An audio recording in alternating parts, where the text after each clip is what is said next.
Salvation Army came into being at a time of great social upheaval. Without changing or challenging core Christian principles, it adopted a remarkably flexible and innovative attitude to the church and the world. In meeting the world, the starting point for army evangelism was love in action. God loves the world. God sent not his Son into the world to condemn the world, but that the world through him might be saved. In a world where social and church structures were breaking down and new ones were yet to form, the army offered a fresh and relevant voice directly from the street. The evils leading to sin were no longer simply personal or even local. If there was unemployment leading to family breakdown in Bradford in England, it may well have its origins in a failed cotton harvest half a world away in the United States.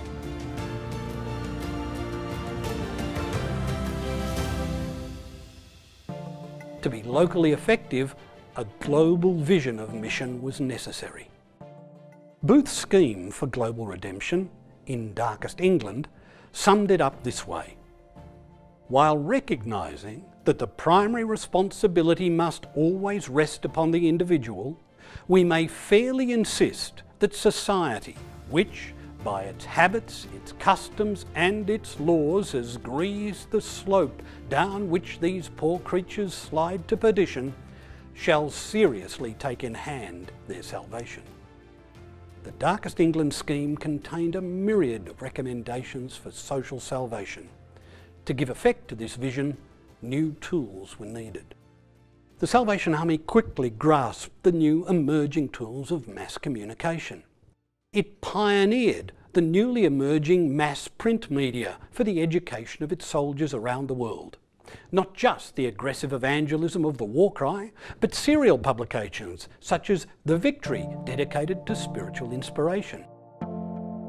The Deliverer being a similar publication dedicated to social reform and rescue work, and All the World, promoting the Army's global vision of a transformed world. Internationally standardised study guides for Corps Cadets and Sunday schools were prepared by some of the best Army minds, distributed globally and following a standardised pattern every week in every Corps around the world. We were one Army. The Army grasped hold of the new popular culture of the street.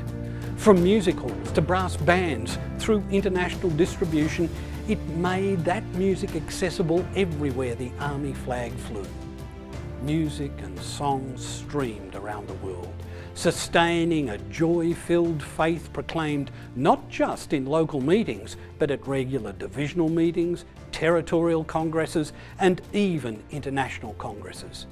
Every soldier was part both of a local congregation and a joyous mega-church.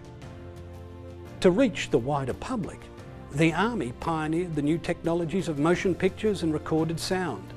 When challenged about using the devil's tools, Herbert Booth responded in a similar vein to his father.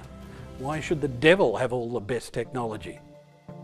By the early 1900s, the Salvation Army in Australia was operating the largest commercial film production business in the nation. It remained so for almost a decade.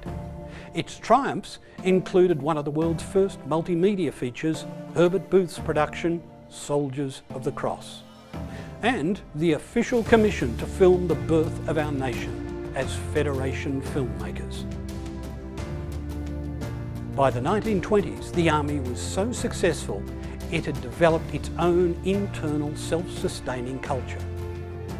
The composer Eric Ball recalled being a cadet at the International Training College in the 1920s when General Bramwell Booth spoke to the cadets of the Army being a nation within the nations, with its own art and culture and music.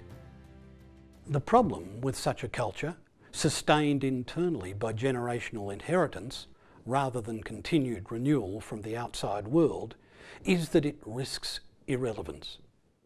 It was in fact the gloomy Dean of St Paul's Cathedral, Dean Ing, who observed, "He who marries the spirit of the age is doomed to widowhood in the next." Did the very success of the Army lay the foundations for many of the challenges we face today.